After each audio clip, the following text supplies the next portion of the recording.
မင်္ဂလာပါခင်ဗျာအခုဆိုရင်ဘိုင်ယိုချက်စစ်ကလေးဖျားပြောက်ဆေးရည်ဟာကျွန်တော်တို့မြန်မာနိုင်ငံကဆရာဝန်တွေနဲ့မေမေတို့ရဲ့ယုံကြည်စိတ်ချမှုနဲ့အတူရပ်တည်လာနိုင်ခဲ့တာ15နှစ်တိုင်တိုင်ရှိနေခဲ့ပါပြီဒီ15နှစ်ပြည့်အထိမ်းအမှတ်အနေနဲ့ဘိုင်ယိုချက်စစ်မေမေတို့ရဲ့ချစ်ချင်းမြတ်တာအပြည့်နဲ့အရင်ထဲကစကားသံတွေကိုအတူတူနားထောင်ကြည့်အောင်ပါခင်ဗျာ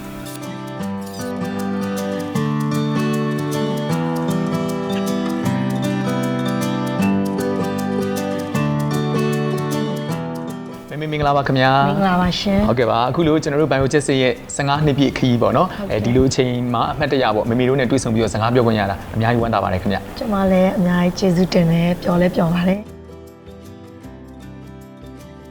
မွေးခဲ့တာပေါ့နော်နည်းနည်းချူချာတော့စိတ်ခဏသွားရတော့ဆရာဝန်ကညွှန်ပေးတဲ့အချိန်ကျပေးတဲ့နောက်ပိုင်းဘိုင်ယိုချက်စစ်ပဲအခုလက်ရှိအချိန်ထိသုံးဖြစ်ပါတယ်ရှင်စီနီယာမေစီကနေစတည်ခဲ့ရပါကောက်ွယ်စေးစာထိုးပါတယ်နှစ်လပေါ့နော်ဟုတ်ကဲ့ပါအဲ့ချိန်မှာတွေကစတည်ခဲ့နေရာတိုင်းမှာလည်းဝယ်လို့ရတယ်feedback လေးလည်းကောင်းတယ်ဆိုတဲ့အခါကျတော့စပြီးတိုက်ဖြစ်တယ်ပေါ့ကောက်ွယ်စေးထိုးတဲ့အချိန်မှာဖျားတာတအမလို့ကလေးကအရန်ငိုနေဆိုတော့အဲ့ဆိုလို့ရှိရင်သူကဘိုင်ယိုချက်စစ်တိုက်ကမယ်ဆိုတော့ညွှန်ပေးအကြောင်းမှအမသိသွားပါတော့တန်းငယ်လေးစဖျားတွေကစတိုက်ခဲ့တာပါအခုဆိုလေးနှစ်ကြော်ရှိပြီပေါ့သမီးလေးကတော့9နှစ်ထဲရှိပါပြီ9နှစ်ထဲရှိပါပြီเนาะဟုတ်ကဲ့ပါအသက်က1နှစ်နဲ့1လရှိပါပြီ3နှစ်နဲ့8လရှိပြီ3နှစ်ရှိလားသမီးကြီးလေး3နှစ်ခွဲလေး3နှစ်ခွဲဆိုတော့ငယ်လေးက2နှစ်နဲ့5လဟုတ်ကဲ့ပါခင်ဗျာဒီတိုင်းမကောင်းဖြစ်ပြီဆိုအရန်စိတ်ပူပါတယ်ဟုတ်ကဲ့အလုံးနေတဲ့အချိန်မှာအင်ကဖုံးဆက်ပြီဆိုအကြရင်မအဲ့ဆိုရင်မဝယ်ထားတဲ့ဆေးဘူးတွေမှာဆရာဝန်တွေပြောထားတဲ့အတိုင်းပေါ့နော်သူအတိုင်းတာလေးနဲ့ပေါ့ညီမလေးအဲ့မှာဆေးဘူးလေးရှိတယ်တိုက်လိုက်ပါဆိုပြီးမှလမ်းပြောလိုက်တာပေါ့နော်ဖျားတဲ့အခါမှာဒီကကကအစားမစားတာတွေသူတို့မလန်းတာတွေဆိုမိခင်ကြောင့်နေနေကတော်တော်လေးကိုခံစားရအောင်အတက်ဟာလေးဘယ်လိုဖြစ်စည်းပေးရမလဲစက်ရောလူရောပင်ပန်းနေပေါ့နော်ကိုတိုင်းဖြစ်လို့ရှင်ကဟိုတိတ်ပြီးစိတ်ပူစရာမလိုဘူးသူတို့တခုခုဖြစ်လိုက်တာနဲ့ကို့မှာဟိုဘာလို့ရမှမသိဘူးစိတ်ုံစိတ်ကမ်းပဲပြေးရမှာလားဘာဆေးပဲတိုက်ရမှာလဲအဲ့လိုမျိုးပေါ့ဇဝေဇဝါတော့အများကြီးတော့ဖြစ်တယ်မကောင်းဘူးဆိုရင်ကိုကဆေးတိုက်ချင်တယ်ဟုတ်ကဲ့တိုက်တဲ့အချိန်မှာသူတို့ထွေးတာအန်တာဆိုဆေးမဝင်လို့ရှိရင်ကိုကစိတ်ပူတာပေါ့နော်ဆေးမရဘူးလားပေါ့နော်အဲ့လိုမျိုးကိုကစိတ်ပူတကယ်ထိုးပြီးတော့ဖျားတော့ကြတော့ချီမကိုင်းမီလက်မကိုင်းမီဖြစ်တယ်ဟုတ်ကဲ့အချိုးဆရာမတွေကလည်းညွှန်လာတယ်ဘိုင်ယိုချက်စစ်ကိုတစ်ချက်ဆောင်ထားပြီးကာဝဲဆေးထိုးရင်ကလေးတွေကဖျားတတ်တယ်ဆိုတော့ဟုတ်ကဲ့ဟိုဆေးရုံဆေးကန်းသွားဆရာမလို့ပဲနဲ့ဘိုင်ယိုချက်စစ်နဲ့အသာပျောက်သွားတာပေါ့နော်ပျောက်သွားတော့အရန်စိတ်ချယုံကြည်ပြီး73ဖြစ်ပါတယ်ရှင်ဟုတ်ကဲ့စားတိုက်တဲ့ကသူ့ရေးလေးတောက်ရတယ်လို့ပဲပေါ့နော်သူစိတ်ထဲမှာအဲ့လိုမျိုးဖြစ်နေတယ်မွေးခဲ့တာပေါ့နော်နည်းနည်းချူချာတော့စိတ်ခဏသွားရတော့ဆရာဝန်ကညွှန်ပေးတဲ့အချိန်ကျပေးတဲ့နောက်ပိုင်းဘိုင်ယိုချက်စစ်ပဲအခုလက်ရှိအချိန်ထိသုံးဖြစ်ပါတယ်ရှင်တာဖျားတဲ့အချိန်မှာမိမိနဲ့နေရောက်ခဲ့ပေါ့နော်အောက်မစင်းနိုင်တဲ့ခါမှာသူ့ရဲ့ဖေဖေကိုပေါ့နော်ဆေးဝယ်ခိုင်းတာပေါ့နော်ဖျားပဲသူ့ဖေကပေါ့နော်အဲ့ချိန်ကလည်းဆေးဝယ်ခဲ့တဲ့အချိန်ကြီးဆိုတော့လေသူ့ဖေကလိုက်ရှာဝယ်တာပေါ့ဆေးဆိုင်နေမှာတခြားဆေးတွေလည်းရှိခဲ့ပေမဲ့သူ့ဖေကတော့ဘိုင်ယိုချက်စစ်ကိုပဲရှိတဲ့ဆိုင်မှာရအောင်ဝယ်ခဲ့ပေးတယ်ပေါ့နော်သူကိုယ်တိုင်ကတော့ဒီဘိုင်ယိုချက်စစ်ကိုရေုံကြည်နဲ့ကလေးတွေတိုက်ပေးတာပေါ့နော်အဖျားအရန်ကြည့်ပြီးတော့ဟိုတက်သွားတာပေါ့တက်သွားတော့အနီးဆက်ဆုံးဆေးရုံသွားမယ်ဆိုပြီးပြောတော့ရှင်ဘာရောကိုရောက်သွားတယ်ဆေးပေးလိုက်တော့လေဒီဘိုင်ယိုချက်စစ်နဲ့လည်းမကင်းပါဘူးဘိုင်ယိုချက်စစ်ပေါ်မှာလည်းကျေးဇူးအများကြီးတင်တယ်ပေါ့နော်ဟုတ်ကဲ့ပါခင်ဗျာဟုတ်ကဲ့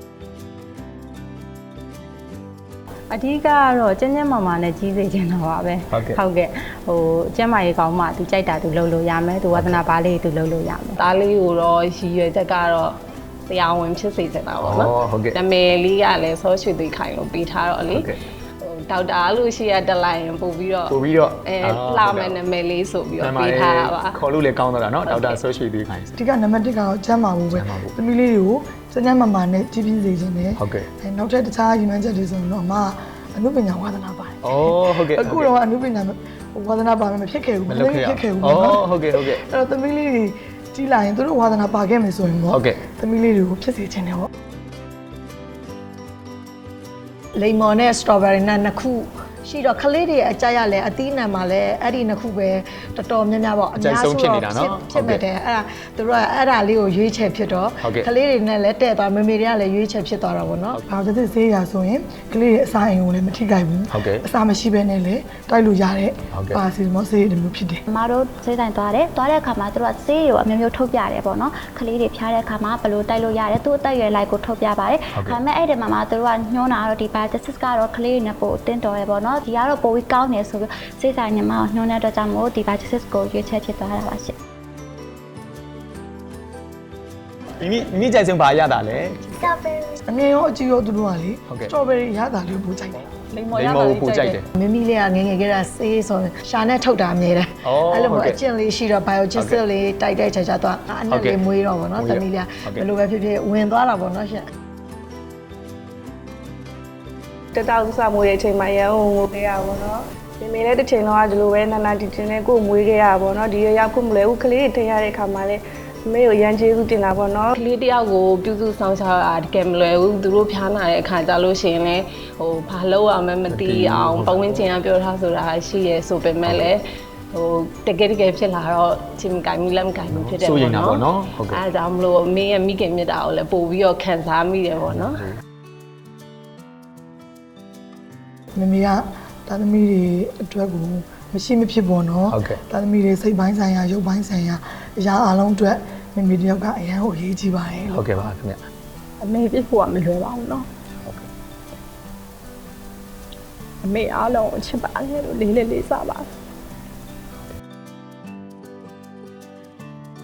ဘောင်ကျစစ်အဖျားပြောက်စီလေးကအားလုံးအတွက်လက်ဆွဲပေါ့နော်အဲ့အတွက်ဘောင်ကျစစ်အဖျားပြောက်စီကဒီထက်မကလည်းအောင်မြင်ပါစေပေါ့နော်ဒီလိုကလေးတွေလွယ်ကူပြီးတားရလွယ်ပြီးရတာရှိတဲ့ဟာလေးထုတ်ပေးလို့အရန်ကျေးဇူးတင်ပါတယ်လို့နောက်နှစ်ပေါင်းများစွာလည်းတည်တတ်နိုင်ပါစေလို့ဆုတောင်းပေးလိုက်ပါတယ်အမတ်တရစကားနဲ့ဆိုဒီထက်မကအောင်မြင်ပါစေလို့လည်းဆုတောင်းပေးတယ်ပြီးလို့ရှိရင်ဒီထက်ပိုပြီးတော့ပြင်းပြင်းအောင်ထုတ်လုပ်နိုင်ပါစေလို့လည်းပေါ့နော်ဆုတောင်းပေးချင်တယ်ပေါ့ဘိုင်ယိုဂျက်စစ်ကတော့တသားမိမိလေးတွေအကုန်လုံးအတွက်ပေါ့နော်လာသားနေပြီးတော့နည်းနည်းအရွယ်ကြီးလာတဲ့9နှစ်10နှစ်ရောက်တဲ့အထိတော့ဒီဆိုလို့ရှိရင်အရန်စိတ်ချယုံကြည်စွာနဲ့သုံးလို့ရတဲ့ဆေးရဖြစ်တဲ့အတွက်ဘိုင်ယိုဂျက်စစ်နံပါတ်1လို့ပြောချင်ပါတယ်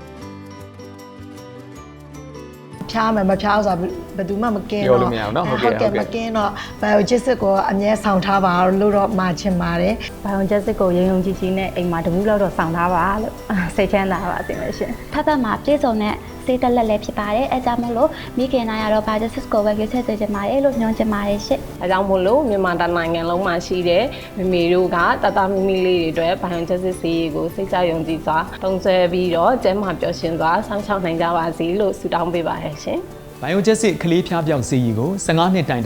ယုံကြည်စိတ်ချစွာအားပေးခဲ့ကြတဲ့မိမိများအားလုံးကိုအထူးကျေးဇူးတင်ရှိပါတယ်။ဘိုင်ယိုဂျက်စစ်မိမိများအားလုံးနဲ့အတူမြန်မာနိုင်ငံမှာရှိတဲ့မိခင်တိုင်းမိမိတို့ရဲ့မျက်နှိုးတန်ဖိုးထားရတဲ့ရင်သွေးရတနာလေးများနဲ့အတူကျန်းမာပျော်ရွှင်တဲ့မိသားစုဘဝလေးများပိုင်ဆိုင်နိုင်ကြပါစေကြောင်းဘိုင်ယိုဂျက်စစ်ကလေးဖျားပြောက်ဆေးရည်မှဆုတောင်းလိုက်ရပါတယ်ခင်ဗျာ။